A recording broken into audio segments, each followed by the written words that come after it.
She will ask the first question. Okay. This is later. What do you think about the ICOT being held here in Bilbao this year? I think it's exciting.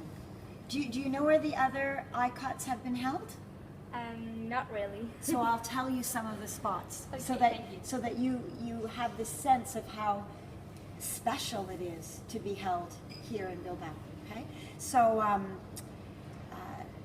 the ones that I've been involved in, because I've only been involved since 1999, but that was Edmonton in Canada, and then it went to Auckland in New Zealand, and then it went to was it Harrogate in England. Then it went to was it? Yeah, talk to him. Phoenix in Arizona in United States. Then it went to, wait a minute. No, then it was Kuala Lumpur. It was Melbourne, you weren't. I know, I'm just saying where it went. And then it went to Kuala Lumpur in Malaysia. Wow. It went to Melbourne in Australia. It went to Belfast, Northern Ireland. Wellington, New Zealand. It started in Fiji. The original one was 1972? 1982 in Fiji. Townsville in Queensland. Townsville in Queensland. Oh, goodness me. We should interview him. I was just going to tell you the spots, not the order. Anyway, I mean, is that not exciting when you think of where it's been around the world? Yeah. And now it gets to be here. It makes you feel like kind of proud of your city. And I think that's something else. It's such a beautiful city. I don't know it because we only arrived yesterday, but we did go for a beautiful long walk last night, and it's beautiful. I think it's lovely to showcase such a gorgeous place in the world, and I do think it's something to feel proud about, because thinking and this international conference on thinking, it's the creme de la creme in this field. So anyone interested in thinking globally, this is the conference to be at. You know, it is the most important, it is the most significant. So I think to be able to say that this conference came to your beautiful city in this part of the world is pretty magical. It is. Okay, the next question. Marta's. Hey, could you explain us what ICOT is? So the International Conference on Thinking is a international conference that promotes thinking in many fields. It's probably most recognized by educators, and the idea that we really want to promote the explicit teaching of thinking in schools for our learners, but we are looking at thinking in business and thinking in the arts and thinking in sport. Because if you think about it, there wouldn't be a field in the world that thinking wouldn't be involved in. Yeah, that's true. I mean, you can't learn if you don't think. Well, you could, but if your thinking is weak, how's your learning going to be? It's more like Active. yeah, that's it. Effective. Effective. It will be more effective. But I want you to think about this for a minute, because lots of times children we focus on the thinking part with the children, but thinking's not isolated. It doesn't happen in a vacuum. It's not just this thing out there in the air. Thinking is what you do to learn. Yeah. So if your thinking is weak, your learning will be weak. If your thinking is superficial, your learning will be superficial. If your thinking is biased, then your learning will be biased. So thinking is fundamental in human evolution because it enables us to learn, and it's the learning that enables us to grow as human beings and to grow our entire world. Yeah, I remember, I think a philosopher said that I think then I exist or something like that. I don't think, know therefore I am. Yeah. Yeah, exactly. So have you taken philosophy in school? No, Not but yet. I've heard it. I've heard of it like Well- lots of times because it's really famous quote. So Isn't that wonderful that you've heard that? So that's it. The International Conference on Thinking is promoting thinking in all facets. Education is, as I said, where it's probably recognized and will probably get the greatest number of delegates in the education area, but it's fundamental to absolutely every part of life. And I think that's another thing that makes ICOT quite special. And some of the international conferences on thinking have focused much more on thinking across disciplines. And some have really focused in on education. I think it's wonderful that the conference here in Bilbao is really opening it up again and really focusing on thinking in sport and thinking in business, and not just focusing in terms of thinking in education. So that's again something to feel a little bit proud of. There's one. Who is the next one? What's your opinion on This is Anne. Anne, what's your opinion on the new technologies being used in teaching methods? I want to ask you your opinion. Really, I just want to switch this whole thing around, and I just want to dig into their brains and dig into their thinking. Well, let me just ask you before I answer. What do you think about new technologies being used in teaching and learning? It really depends on the distribution of technologies, because for writing it's better notebooks, because the technology can stop working. And because technology is not in the perfect point where it will work perfectly. Sometimes you have to sharpen your pencil too. I know, but if you sharpen your pencil, you don't lose all your work you've done, and if it doesn't. So she means it's not reliable. It's in a not way. reliable. I hear what you're saying. Where do you really believe that we should be using technologies in teaching and learning? For example, the new blackboards, the technology blackboards, they are important for teaching new things because they expand your possibilities. But for writing, I don't think It's not working for you. What about the whole idea of, writing, and then when you want to make changes, you got to either erase or write it again, and then if you want to do some more drafts, you got to write it again. If you want to do, because writers would do multiple drafts before they get it to just the point where they're happy with it. Is that not frustrating to have to keep writing that darn thing over and over again? yes, it is. That's a little bit frustrating. So, do you think if we could solve the reliability issue, that it might be better to do your writing with a word processor? Yes. So it's more about a problem-solving thing, isn't it? Yes. See, and that's the thinking part. That thinking, it just like sneaks in there all the time. That darn thinking thing. So I think that's part of it. We've got to look at what the strengths are and what we're really liking about something, and then we've got to recognize, you know what, there's some hiccups here. There's some things that we're not happy with. But the good things are so good that better we really start to analyze the problems and see that if we can come up with viable solutions that would enable us to take that good part and enable us to actually go with it. So just a couple little hints. Just do a save. Every couple of sentences, you just do a quick save. The other thing you could do is actually save multiple drafts. So do you know what I mean? When you finish doing some of your writing, well, or you could, I don't know how it works, if you could save something to a server or save it to the cloud, so that if the computer broke down and you couldn't retrieve your work, because you know what, the thing about your writing that's so important is the thinking that goes into your writing. And on a first draft, your brain is so focused on just trying to get it out that it's not finessing anything. Not just spelling, grammar, and punctuation. I don't mean that. I mean the ideas, the magic of the ideas, the richness of the ideas. Your brain isn't thinking those things up on a first draft.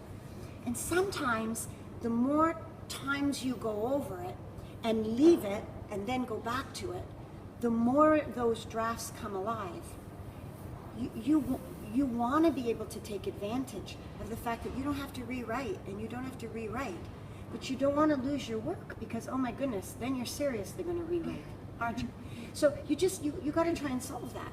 I think for me, and I look at children today, you know, we talk about a pen and a pencil. That was my first language. But computers are a child's first language today. You know, they're 3 years old and they're already on the iPad. You know, they're 3 years old and they can already take photos, they can take video, they're already Skyping grandma and grandpa in some other country. They're already, so as kids grow up with these newer technologies, because a pen and a pencil are technology, just older technology, they're just going to expect that they get to work with these things. And, you know, they're going to look at us if we don't provide them like we're Coco Loco.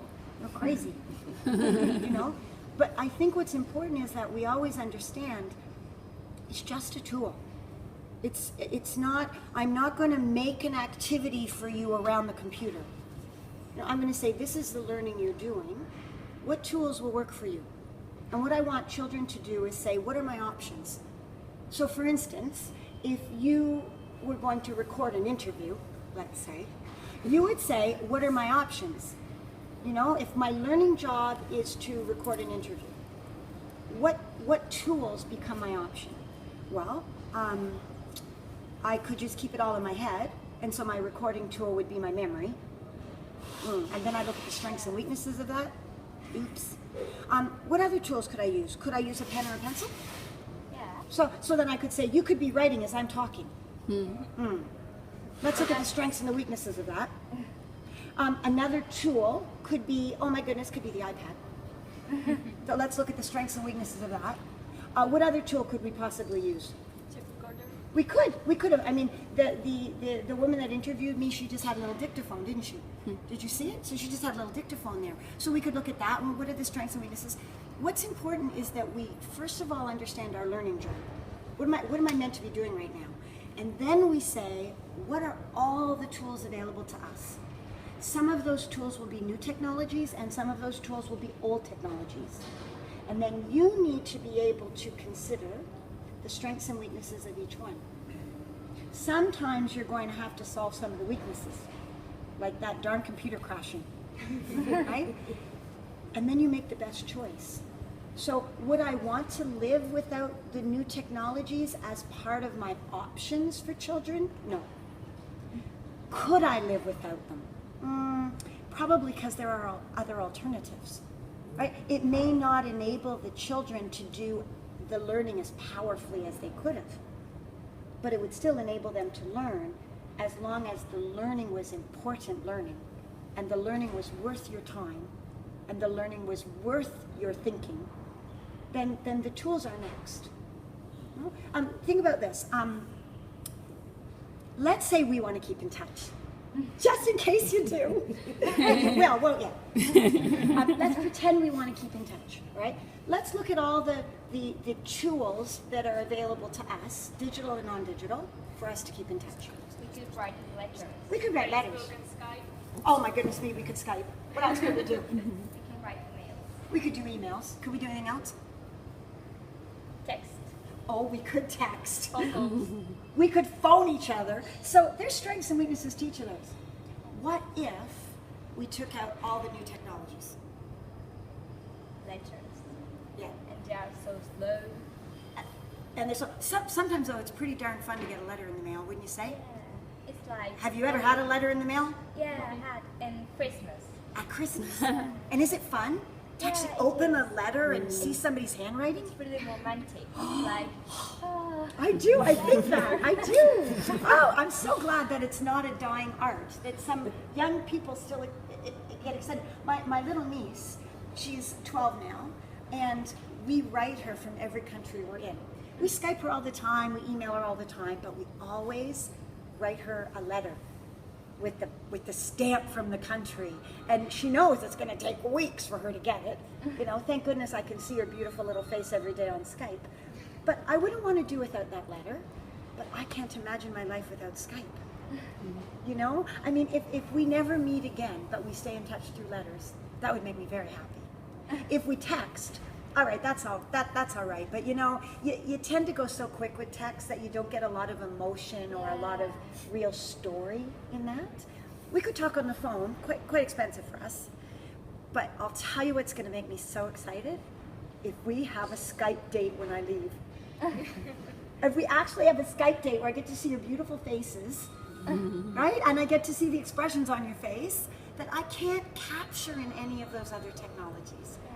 You know, so you know, what do I think of new technologies and learning? I think they're so important. But then I think some of the old ones are important too, and it's about the best tool for the job at the time with whomever your audience is, whoever you're working with.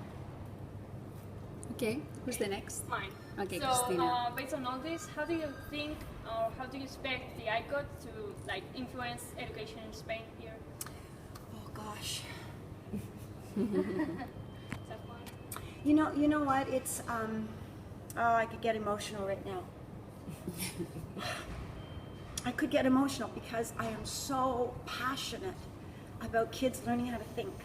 I just think it will change your lives when you understand the breadth and depth of thinking, and when you can link thinking to learning that you're doing, and when you can make better decisions and solve problems and generate ideas and act on ideas.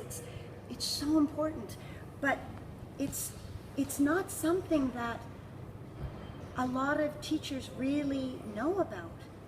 You know what I mean? I grew up, you know, it's almost like this. Nobody taught me how to think and I grew up okay. So why the heck do I need to teach a kid how to think? You know? And I think, well, what if they could grow up better? You know what I mean? I know I grew up okay without it. What if they could grow up better? And my world and your world were just very different places. You know, when I was a little kid growing up, maybe there were the social inequities that exist around the globe today, and we just didn't know it because we didn't have the media. Every time I turn on the television and I have to look at another little person in the world dying from malnutrition, and I have to look at communities without water, and I have to look at communities where there is no work. And I was just looking at this news broadcast this morning where they've got littlies at less than 10 years old in Bolivia working because parents can't handle it. There's so much to do, and they don't have the wherewithal to do it. And they're trying to create legislation so little children can be little children and they don't have to work. And you know, I look at what's happening in terms of the violence around the world and the religious unrest in Israel and Palestine and Syria, and you could watch the news and cry from the minute you put it on until, how are we going to solve these problems? How are we going to deal with this stuff? You know, climate change and global warming, and I didn't have those issues when I was your age. You know, they weren't part of what I had to worry about. And so I know I turned out okay, but I know that our kids, they're going to need these skills because we're going to be looking to you to deal with these challenges, you know, so that our existence can carry on.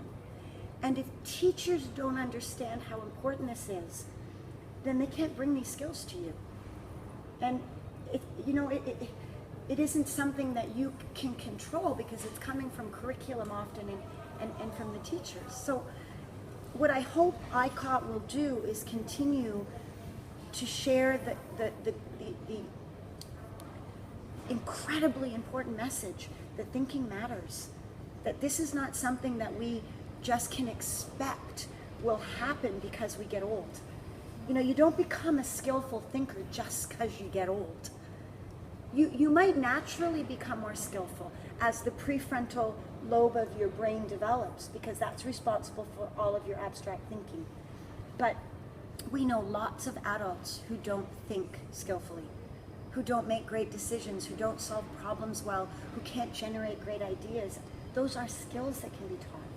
So if I could dream my dream for ICOT 15 in Bilbao, it would be that we would continue to bring on board the educators that are passionate and who go to every ICOT. It doesn't matter where it is in the world, they go. because they believe in it that passionately. But we could bring on thousands more. Okay, I'll start with hundreds. Hundreds more, so that they have this awareness of how important it is. And then this reflection, you know, is what I'm doing with kids good enough? You know, am I empowering them and enabling them to the best of my ability? And what could I do differently to bring that deep thinking and that deep learning to them? So, you know, you need to spread the word too. You know, you need to tell your friends so they can tell their friends, who they can tell their parents, who can tell their parents' friends, who can, you know, you need to let everybody in the area know that this matters and this is an amazing opportunity to be able to come and think about thinking. You know, pretend you're Descartes and Aristotle, and you know, go back to the days where we spent time thinking about thinking. You know, be the modern day philosophers. Okay, who's next? You. Myself. Okay. I'm Robert. What do you think about this project? These projects influence in some fields that are not, for example, sports. Or do you think that sports need really to think, or something like history? That in history is history. Well, let's talk about that for a minute because it's so exciting. Okay, let's think about sport. Let's think about what's your favorite sport team? Basketball. Basketball. And who's your favorite team in basketball? Bilbao basket. Bilbao basket. Bilbao basket. Bilbao Yeah, basket. it's from this. So is basketball big Yeah. here in Spain? Yeah. Is it? Yeah. Wow. Because I thought you were going to tell me, what do you call it? Football. We call it soccer. Well, football is football. Football. Soccer is also important, but basketball is important. Is here. next. Oh, interesting. Okay. So I want you to think about what happens on a high-end sports team, okay? Every high-end sports team will have a strategy of how they're going to play their game, won't they? Yeah. I want you to think, what is strategy? Plan. It's a plan, isn't it? Is planning thinking? Could you come up with a pretty lousy strategy or a really good one? You could. You know, I mean, some teams, they clearly come up with a lousy plan. Yeah, maybe their skills are not good as well, but their plan could be. And what we actually do when we come up with that strategy or that plan, every sports team, is they probably actually watch a video or many videos of the team they're about to play. And as they're watching that video, what are they doing in terms of thinking?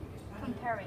They are, aren't they? They're comparing, you know, that particular player with theirs. They're trying to actually analyze, we call it, analyze and compare. So who should we put on that player? Who best works with that player? They're making all kinds of judgments. So analyzing is looking at the bits, and the judgment is the evaluation or the decision. Well, you know what? We better start so-and-so on so-and-so. They put their strategy together based on the strategies that those other teams use. So, you know, particular approaches that one team might use are not necessarily the approaches another team. So I have to respond to this team and the way they operate versus this team, right? So there's tons of thinking that goes into that strategizing in the game, but then there's immediate thinking. All of a sudden you notice that they're doing particular plays that you haven't really seen in past videos, so all of a sudden you have to do what as the coach? Improvise. You do. You got to improvise, and you got to say, okay, gosh, I got to get that guy in, I got to get that gal out. After the game's done, you'll watch the video of the game, and every single player will analyze their own part in that game, but they'll also analyze how they played and strategized together, and they'll have goals, which is another part of thinking, isn't it? Goal setting. They'll have goals on what I have to change in terms of myself, you know, and my own skills. What do I have to develop? Where they'll have team goals and how we need to better work together. So is thinking a part of sport? Oh, it's incredibly huge. But it's like focused on outdoing yourself, right? Like getting better every day. So Yeah. you can think about your mistakes and then do them. Better. Okay. Yeah. But so is everything. So let's think about thinking and problem solving, and this whole idea that we need you guys to fix climate change. Get going. Fix climate change, would ya? We got to get that sorted. Any type of problem solving, you need to understand the problem deeply. You know, so you really need to analyze the problem for its parts. And then you need to start considering possible solutions. And you wouldn't come up with one. You would look at multiple possibilities.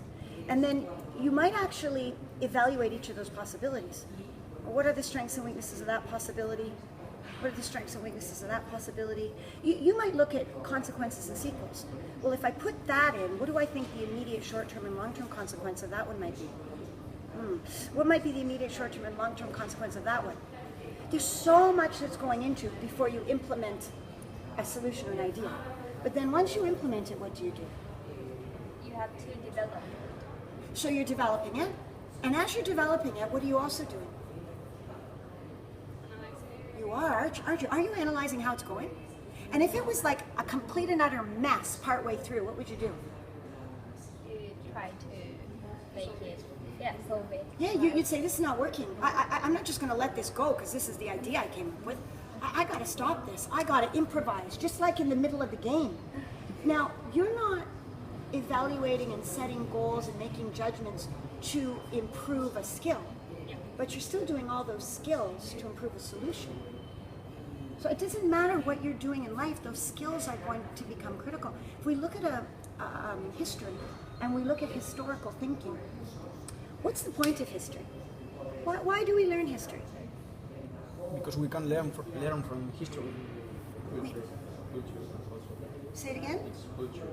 It's culture. Oh my goodness. So we learn about history because that's our culture.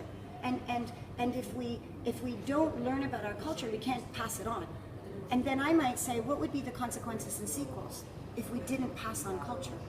We can make the same mistakes. Two things. We learn from history so that hopefully we don't make the same mistakes. Unfortunately, we keep making the same mistakes. We're not learning from history at all. But then there's this cultural side too. I mean, you're Spanish. Do you have a pride in being Spanish? I guess we do. Not really. You don't? Well, Oh, my I heart. do, but I have a pride in you being Spanish. oh really? Oh my gosh. I have a huge conflict. Like I don't think I don't know, like the UK, the USA, I don't know, and Spain, like where You know, here there are communities, different communities, the Basques, the Catalans, nationalism of different areas. So are you proud to be Basque? Sometimes. Well, Some people. Some people, I mean, this is really fantastic to hear this. I'm more proud of being Spanish than of being Basque. And now, who thought differently? Talk to me. That being Basque, I feel it's better than considering myself Spanish. So tell me, why is it better? Because I have a different political view. I Being feel Basque. that, our government, Spanish government, isn't good at all. So I feel that Basque government is better. Okay, let me push you a little bit, okay? Let's pretend that the Spanish government was amazing, okay? So now the political difference doesn't matter. Now tell me why you're more proud to be Basque. Because I feel that Basque people are different to Spanish. We have different points of views, different culture. And would you be sad if that culture wasn't passed on and maybe your children or your children's children didn't even know that a Basque culture ever existed? How would you feel then? That would be sad. So you must have a pride in being Basque. Yeah, but I have more pride in being Spanish. I don't know. I feel Basque, but inside of being Spanish. See, and this is important conversations to have. It's hugely important because without these conversations,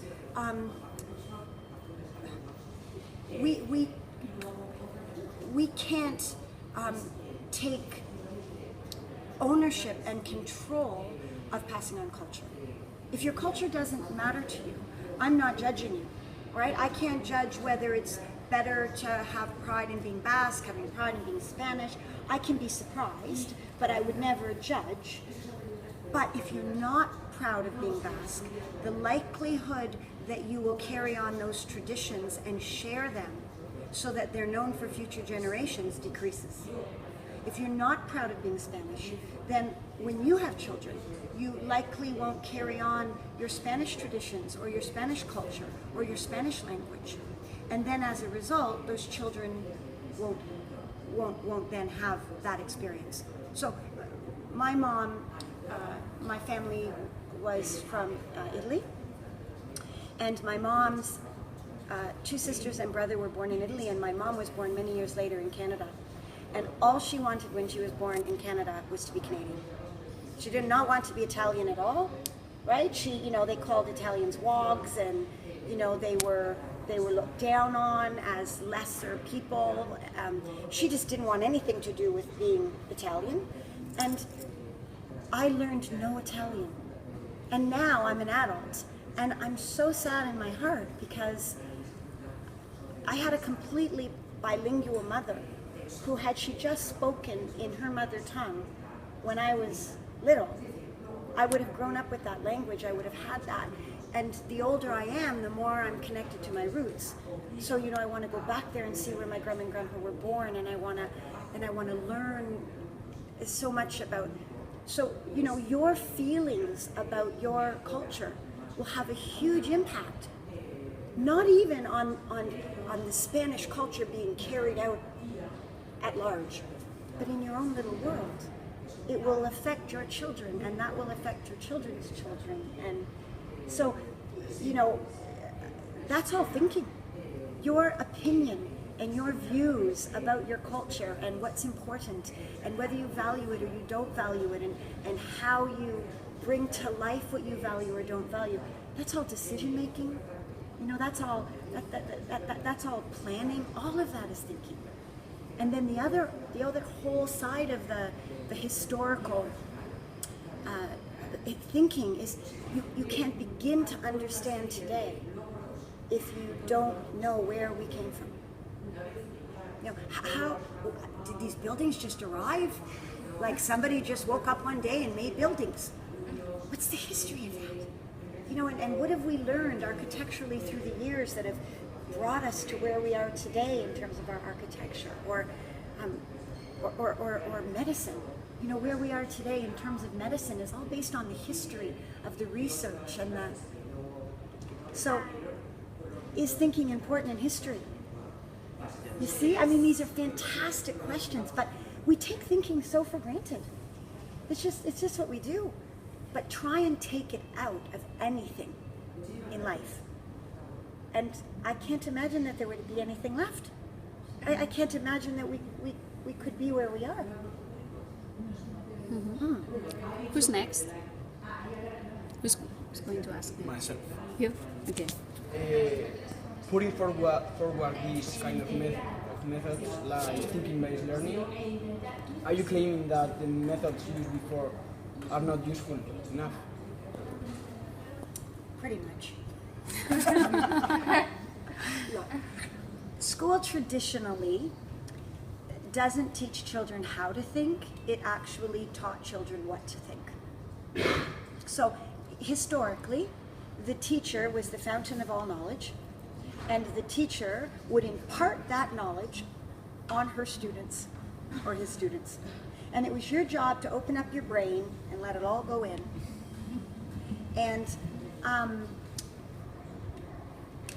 it was like we knew more, we knew better, and we were going to teach you. The world is changing so fast and furiously. You know, we have more information available to us in 1 minute than our forefathers had in their lifetime. We can't begin as adults to pretend that we know it all to teach you. We have to what we need to do is recognize that we have to be in partnership with you. We have to be partners in the learning process. We have to find a way to learn together. I can't be an expert on all the knowledge, but I can have some expertise on how you actually interface with that knowledge, how you actually think about that knowledge, what you actually do with that knowledge. And I think that's where we're moving. I think what we're recognizing is that if we can teach you how to think, then we can teach you how to learn anything.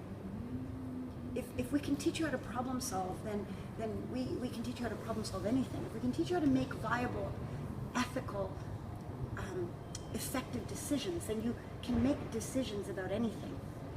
There are certain things that, yes, we can teach you, and we may know them, and over time they may not change. Like 6 times 6 is, 36. and it's not changing. It doesn't matter this generation, next generation, the generation after that. 6 times 6 is always going to be 36. So, yeah, but that's not teaching you thinking. That's just teaching you an algorithm on what 6 times 6 means, and 6 groups of 6. How can you? So that bit we've always done, and we'll always do it. But it's the bigger bits that I think have to shift, because the world that we have today and the knowledge that we have on how the brain learns demands significantly different skills. And in the traditional way of teaching, children aren't getting those. Do you know what I'm saying? They're not learning how to think, and they're not learning how to learn. They're not learning how to navigate their own learning. They might be learning how to research. They are not independent. They're not independent. Oh my gosh, you should do the interview.